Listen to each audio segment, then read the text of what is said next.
Welcome to our new episode. The Forgotten Kingdom of Dreams. Rise of Harmony. Prologue. A dream buried beneath the trees. There is a place, deep in the forests of western Pennsylvania, where the roads end and the past begins to whisper. On misty mornings, when the fog rolls across the rivers and the trees seem to hum with the sound of old secrets, you can almost hear it, the echo of a dream that once tried to rewrite American destiny. This is not a myth, it is a forgotten chapter of history, one so unbelievable, so audacious, that it seems more like a parable than a fact. In the early 1800s, a man named George Rapp and his followers left everything behind, their homes, their families, and even their country, to cross an ocean in search of a single impossible goal: to build a perfect society on American soil. A kingdom without greed, without war, without sin. They called it harmony. And for nearly a century, it actually worked, until one day, the dream began to eat itself alive. Part 1. The Prophet from the Rhine. George Rapp was born in 1757 in a small village in Württemberg, Germany, a land of wineries, Lutheran churches, and secret mystics. He was not a priest, not a scholar, and not a nobleman.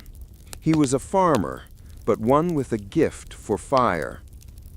By the age of 30, Rapp had gathered hundreds of followers around him, preaching a strange, electrifying gospel, that the world was ending, that Christ would soon return, and that the faithful must prepare by living as one, sharing all property, renouncing marriage, and devoting every breath to work and worship. The state called him a heretic. The church called him a threat. His followers called him Father Rapp. And when persecution came, he led them into exile. In 1803, with a letter of recommendation from Benjamin Franklin's old friends in Philadelphia, George Rapp and 600 German peasants set sail for the New World. They carried no weapons, no wealth, only tools, seeds, and a faith unshakable enough to build a civilization from nothing. They arrived in America poor but determined.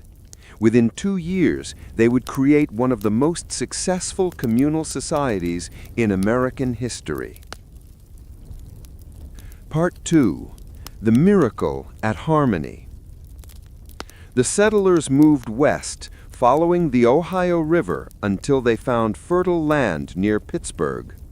There, in 1805, they began to build a town they called Harmony.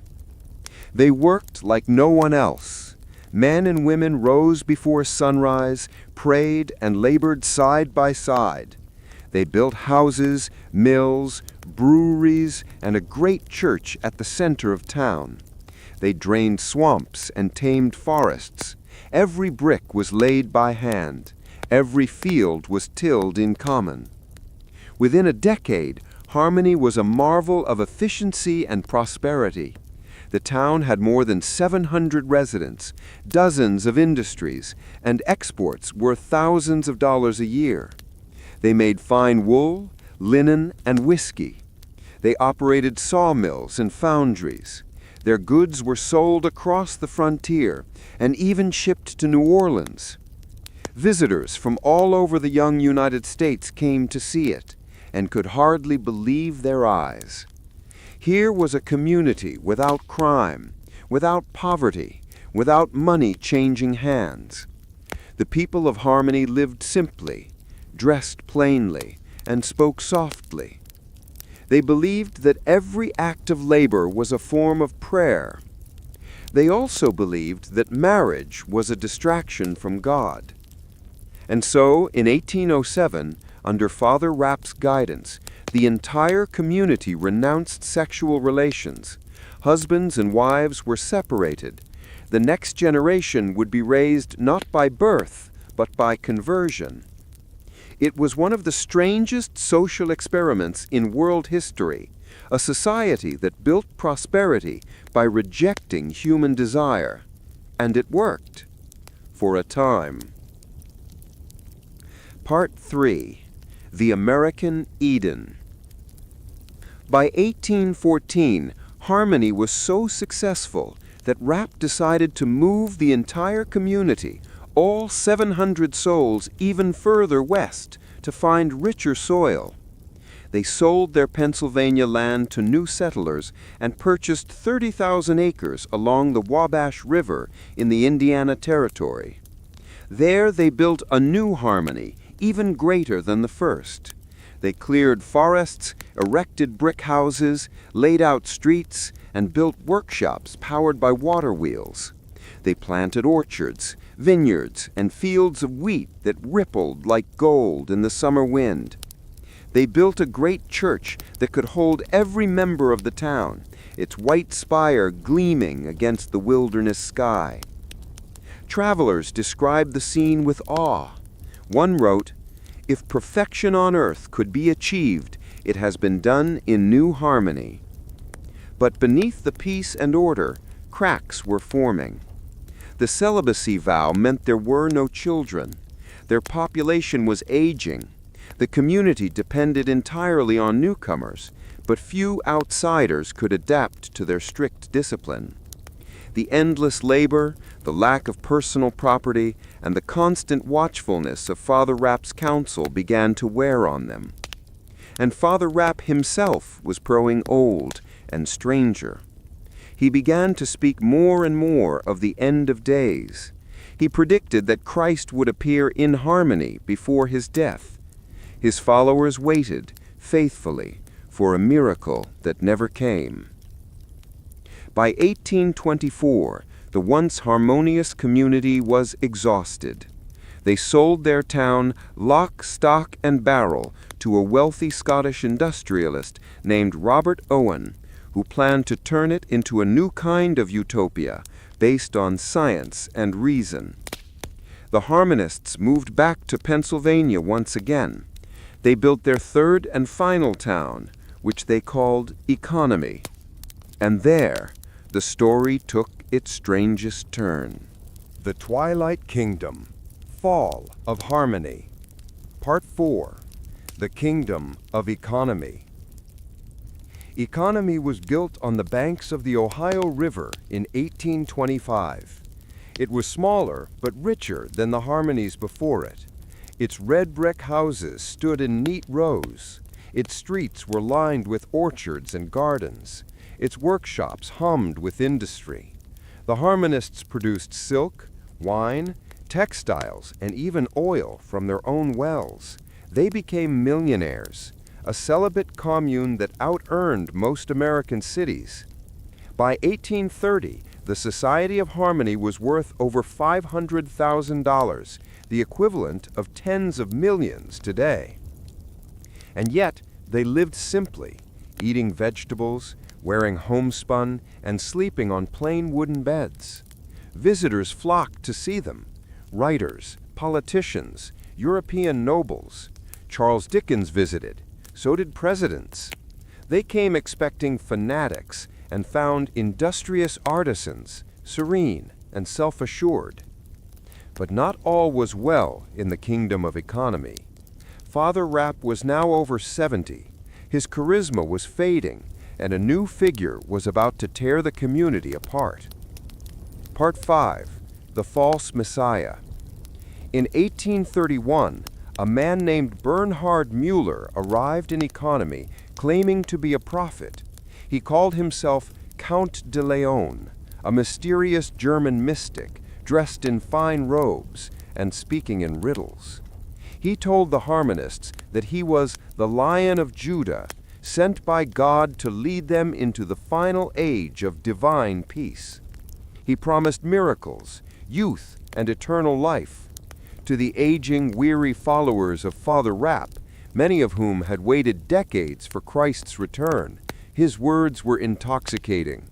Dozens defected to his side, convinced that the true Messiah had come. Father Rapp, furious and heartbroken, excommunicated them. The schism tore the community in half. Mueller led his followers away and founded a rival commune called New Philadelphia. Within a few years, his settlement collapsed into chaos, debt, and disease. He fled to Louisiana and died of yellow fever. But the damage to the Harmonists was permanent. Their faith had been tested, and it had cracked. Part 6. The Twilight Years. After Father Rapp's death in 1847, the Harmony Society slowly began to fade. They continued to prosper materially, investing in railroads, steel, and real estate, but spiritually, the heart of the community was gone. Without new converts or children, their numbers dwindled year after year. By the 1860s, they were down to fewer than 200 members. By 1890, only a handful remained, elderly men and women tending empty workshops and silent vineyards. When the last harmonist died in 1906, the Society of Harmony, once the richest and most devout Utopian community in America, simply ceased to exist. Their vast fortune, estimated at over $2 million, was claimed by the state after decades of legal battles. Their buildings fell into disrepair and their gardens overgrown. Today, the town of Old Economy Village still stands, perfectly preserved like a ghostly museum. The brick houses, the wine cellar, the great church, all silent. Visitors walk the same cobbled streets the Harmonists built 2 centuries ago.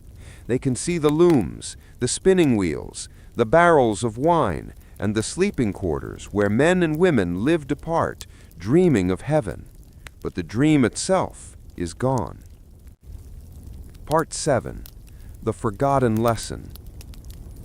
The story of the Harmony Society is more than just a footnote in American history.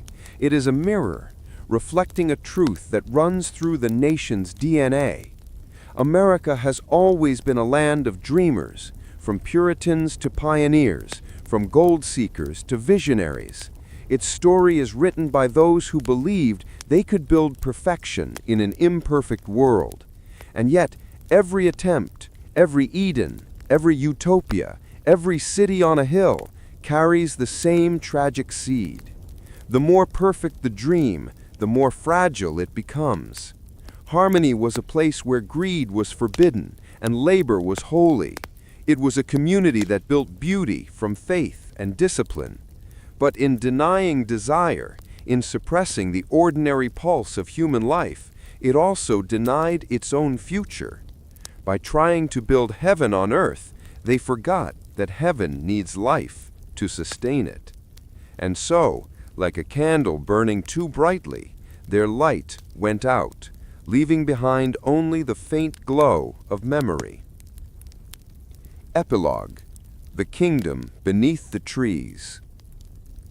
If you ever find yourself driving along the Ohio River near the quiet town of Ambridge, Pennsylvania, you might see it, the old gate of Economy Village, made of wrought iron and stone. It leads to a cluster of red brick houses, silent gardens, and the faint echo of hymns in the distance. Walk through at dusk, and the air feels different, softer, older, touched by something you can't quite name.